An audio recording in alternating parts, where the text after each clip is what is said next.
We actually touched on the subject last time you were on. Maybe if you want to kind of bring us up to speed, or where you want to start on this. Well, we've kind of danced around this topic. I think I think a while ago we talked about marriage in general, but it's just something that I'm seeing pop up a lot with the current state of just masculinity and really this response to this third wave feminism that's running rampant through our culture right now. And really, when I'm seeing these videos pop up, and the interesting thing for me is I think third wave feminism is based in really selfishness, right? Like I'm out for me. I don't care about anyone else. It's all about what I want, how I feel, what I want to do. And this pendulum response that we're seeing with masculinity with guys like Andrew Tate. There's a Fresh and Fit podcast. If you've ever seen any of that, the Whatever podcast, it's swinging the other direction, but it's still really centered on selfishness. It's about usury. It's about I'm going to get my own. And it's really interesting that I feel like these are two responses to each other that are colliding, but they're the same side. The center of both of these perspectives really lie in being a selfish individual and just looking out for number one. Yeah.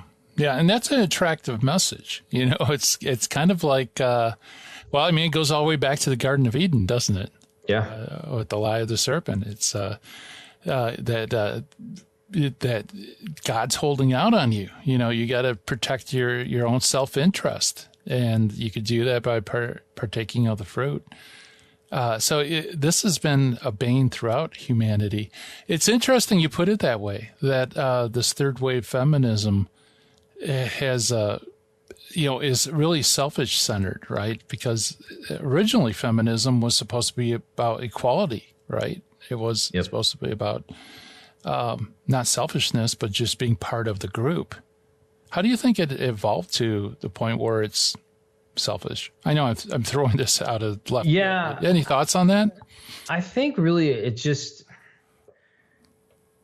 when you start wanting more and more things, right? And I like first wave, wanting the right to vote, property ownership, all that kind of stuff. I'm not tearing that down whatsoever.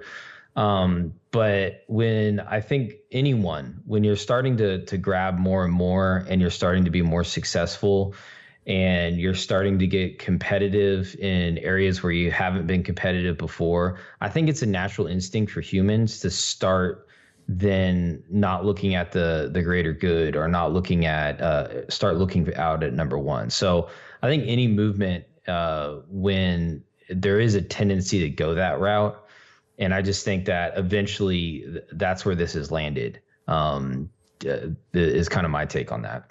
Yeah. Yeah. That makes sense. And, and then, so now you have a reaction. Actually, I'm not really familiar with that, the reaction.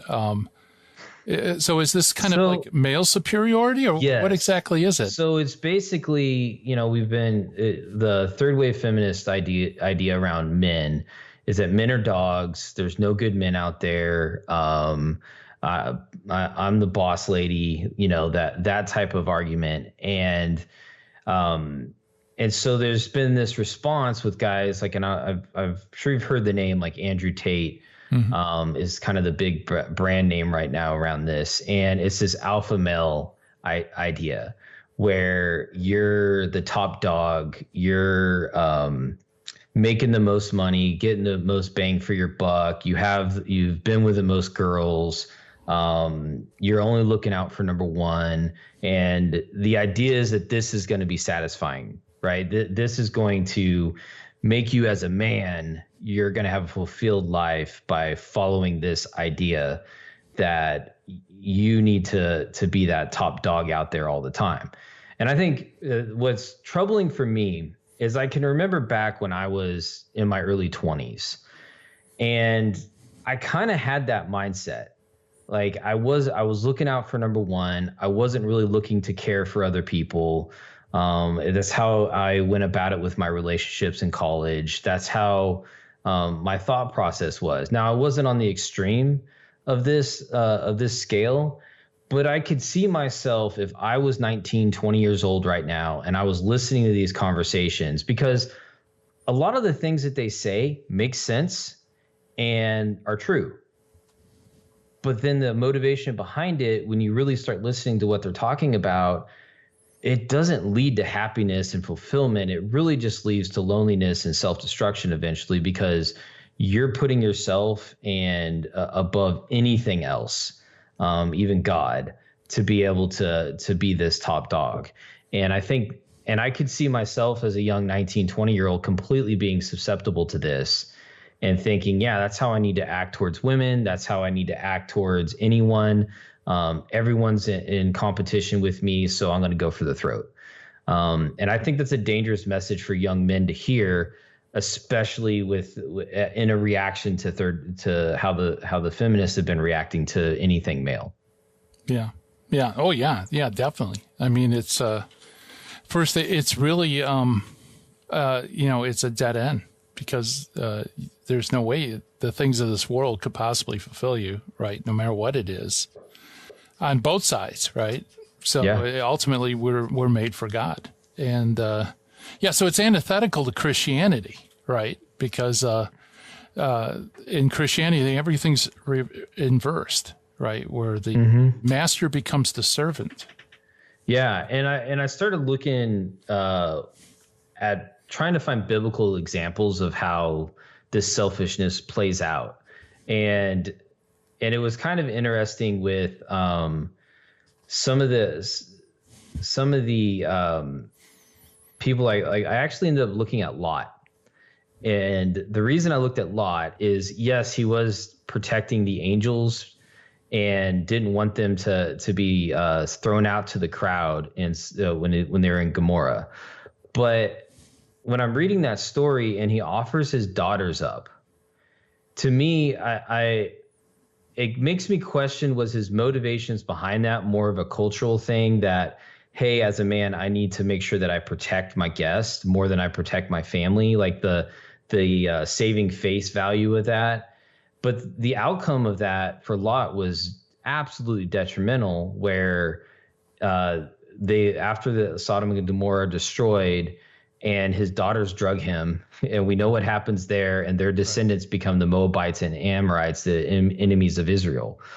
And again, that's like I feel like it was more of this saving face, selfish thing that drove him to offer his daughters, which then, man, as a man and a husband and a father, we should be protecting our family utmost.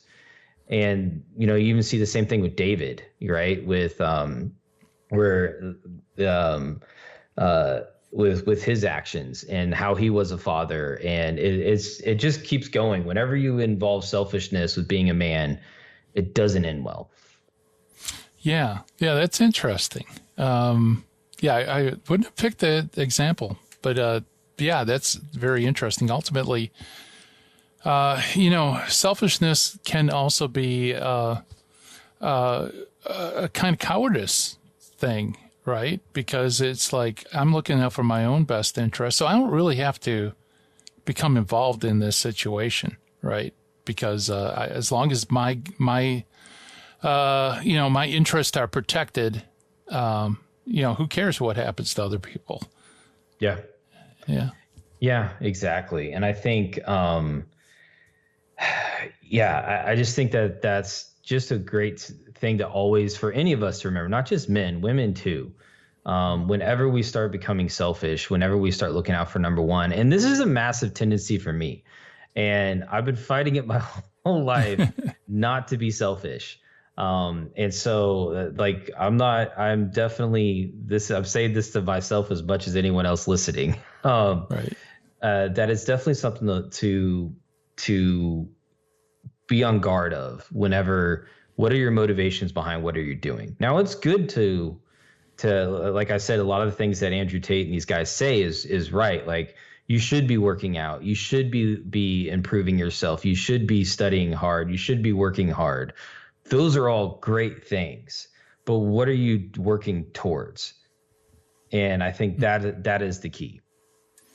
Yeah. Do you think that they're kind of pivoting off of Jordan Peterson? I mean, remember he made his a big entrance into fame with this the idea of sit up straight, keep your shoulders back, clean up your room.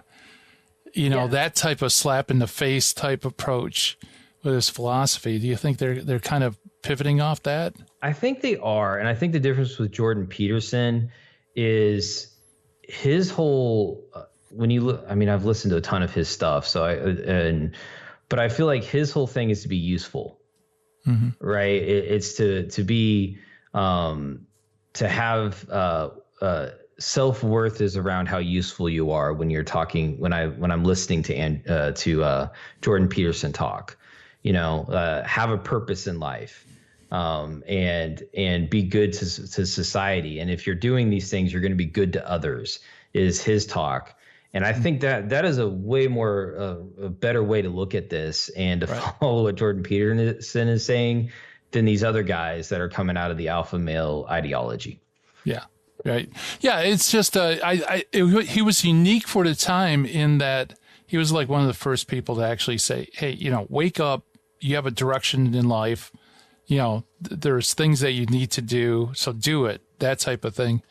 And I just wonder if maybe they sense that, there's people out there that need this kind of direction, and, this other people are exploiting it. Yeah. Yeah, exactly. I guarantee. Yeah, that is definitely what's happening. All right, we're chatting with Brian Topham. We're talking about marriage and being a man. More to come right after this. Stay tuned, everyone.